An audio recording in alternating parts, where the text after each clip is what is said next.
আসসালামু আলাইকুম আপু এবং ভাইয়েরা, আপনারা সবাই কেমন আছেন? আশা করি ভালো আছেন। আমরা আলহামদুলিল্লাহ ভালো আছি।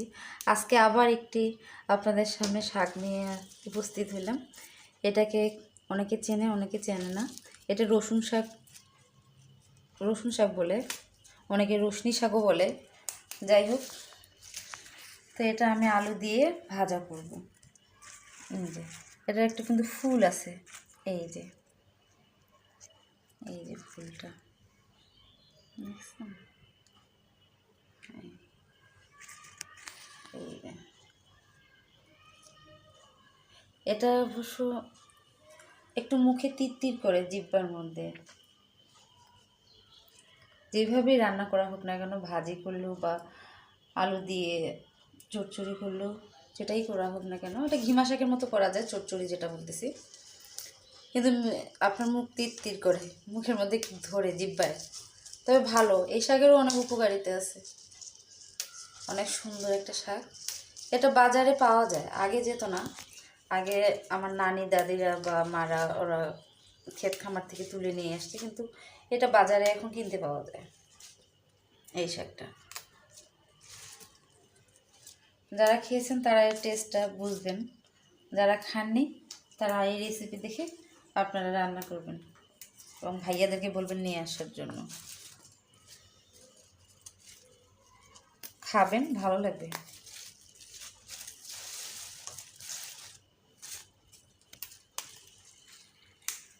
তবে এই শাকগুলো কিন্তু তোলা, এটা কিন্তু আমরা বাজার থেকে নিয়ে আসিনি। সবজি ক্ষেতের মধ্যে সুন্দর হয়েছে।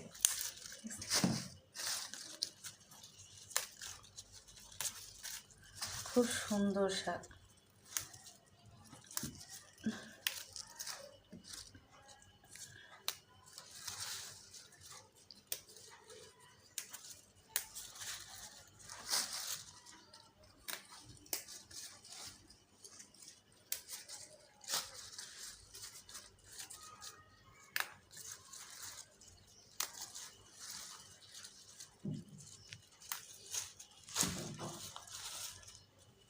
যখন ভাজি করবো তখন দেখাবে নাকি দর্শকদের ভাজি করে? অনেক আপুরা জানে, যারা জানেন না আর কি, তারা সবাই তো জানে না, যেহেতু শাকটা তো দেখেই নাই অনেকে, এমনও আছে না। শহরের আপুরা জানবে না, গ্রামের আপুরা জানবে।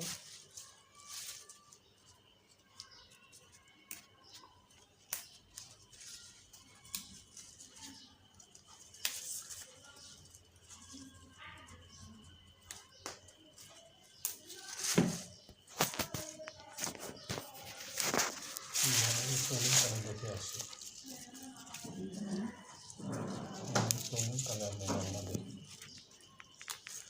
তাহলে চলুন, এই যে আমাদের মোটামুটি বাসা শেষ হয়ে গেছে, এখন ধোলাই করে চাপাই দেবো। চলুন তাহলে আমরা রান্নাটা দেখে আসি কেমন হয়।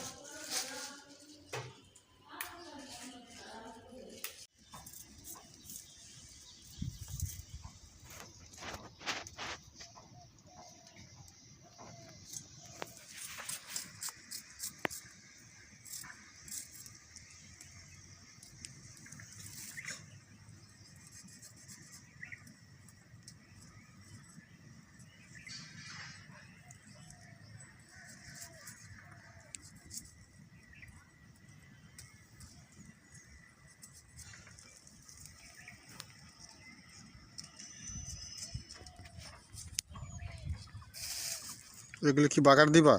রসুন পেঁয়াজ জিরা দিয়ে লাস্টে? আচ্ছা আচ্ছা, মানে তেলানি।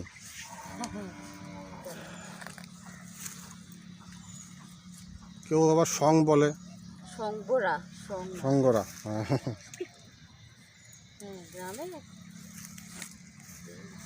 আর ইন্ডিয়াতে কি জানি বলে,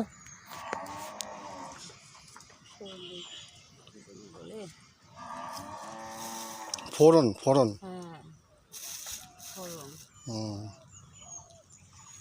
যেমন ওই পপি কিচেন যে আছে, উনি অনেক রান্না করে ফোড়ন দেয়। তারপর আরেকটা আছে ফ্যামিলি লাইফ তারপর চন্দনদার চ্যানেল আছে একটা, আদিবাসী ব্লগ। তারপর হ্যাঁ, আর তারপর আদিবাসী ব্লগ আছে।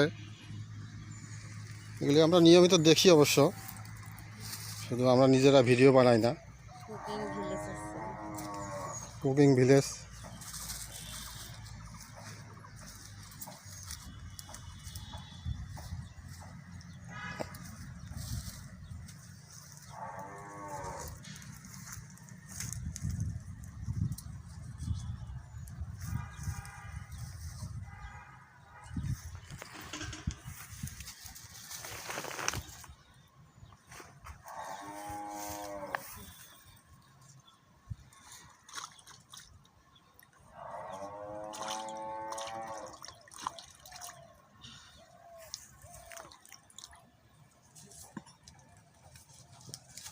কেটে নেওয়া হয়ে গেছে আমার।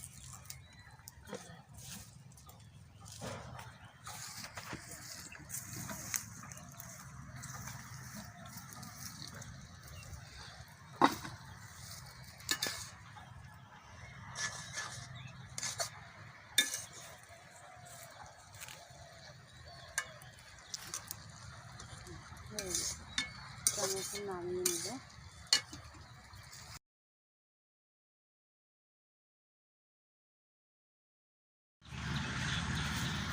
কটা আলু দিবা? বেশি দেবো না, এই 2-3টা দেবো, আর দেবো না। 2-3টা আলু মানে হুম, মিশাল হিসাবে দিবা? হ্যাঁ।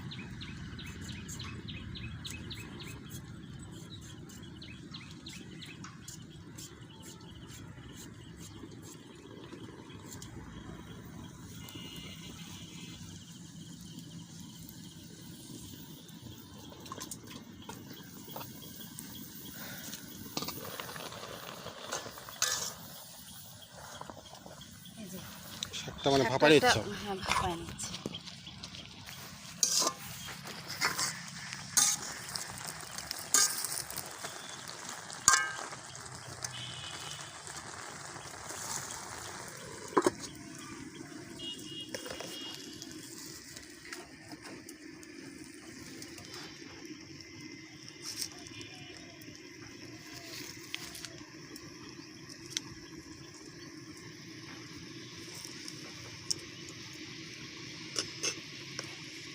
এটা আবার ছোটো মাছ দিয়েও অনেকে খেতে পারে। আমি এখন এই যে আলুটাও দিয়ে দিই। এটা আমি ভাজা করবো। হলুদ টলুদ কিছু দিতে হয় না? হ্যাঁ, দেবো। পরে দিবা? এখনই দেবো। ও পেঁয়াজটা যখন দিব তখন দিলেও হয়। তখন দিলেও হয় না? হ্যাঁ।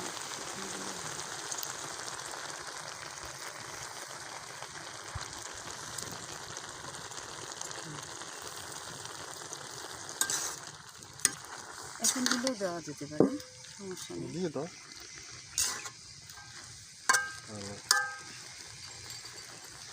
শাকের মধ্যে যা ঢুকবে হবে।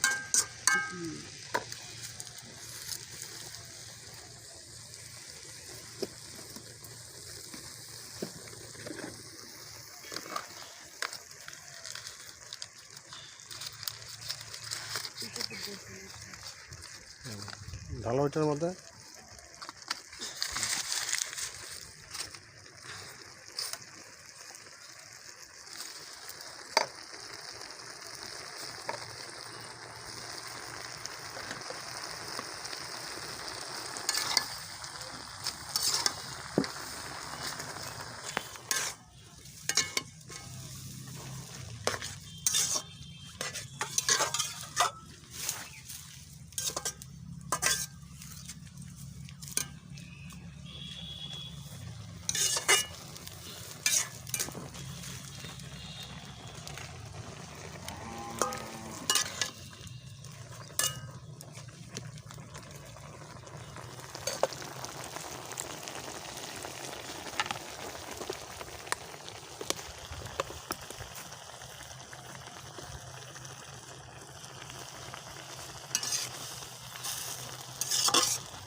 ঢেকে দিই, আলুটা সিদ্ধ হয়ে নে।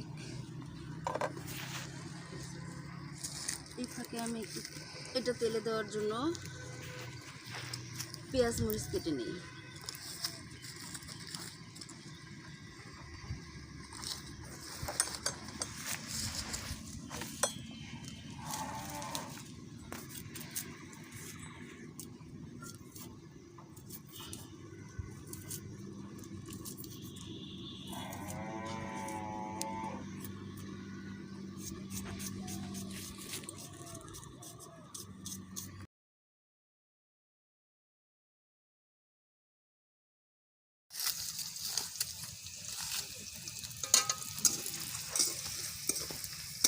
বাহ, ভালো জ্বলতেছে।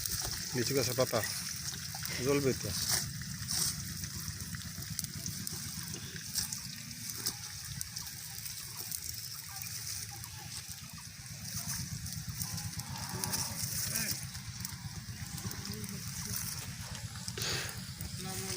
ওয়ালাইকুম ওয়ালাইকুম আসসালাম। আসসালাম রহমতুল্লাহ বারকাতু। ভালো ভালো আছেন? এই যে আমি এখন শাকটা দিয়ে দিব। ফোড়ন দিয়ে দিলাম। হ্যাঁ, ফোড়ন দিয়ে দিব।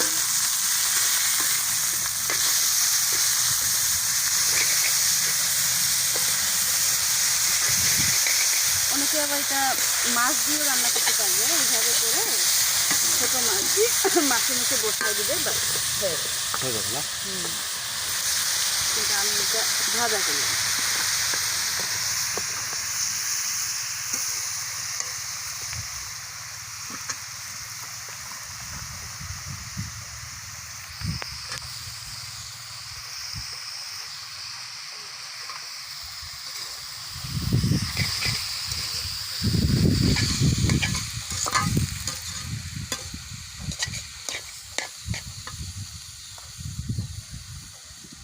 আমাদের শহরে তো মনে করো যে সময়ের অভাবে এগুলো করে খাওয়া হয় না, কিন্তু এই শাকগুলো অনেক উপকারী।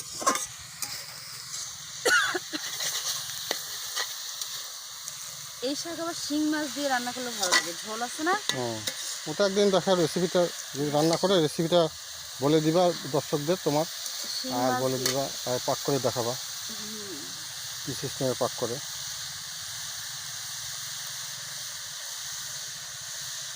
দেখ,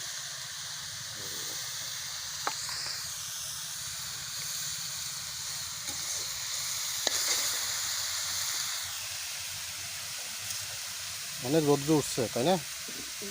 লিচু গাছের ছায়া তো বোঝা যাচ্ছে না। ও,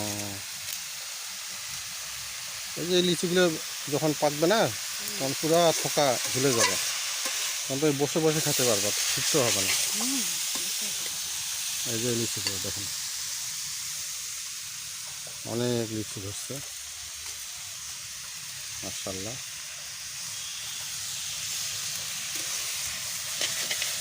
আর এই যে দেখো রূপা লিচু গাছের নিচে সুন্দরভাবে প্রাকৃতিক পরিবেশে রান্না করতেছে। হ্যাঁ, আমাকে একটু গরম লাগতেছে না।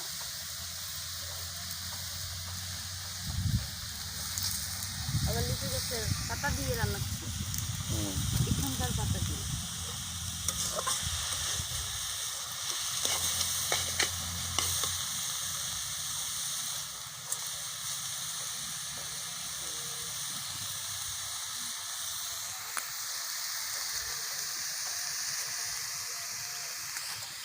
তো এখানে শেষ, আমার কমপ্লিট হয়ে গেছে ফাইনালি রান্না, আমার ভাজা হয়ে গেছে।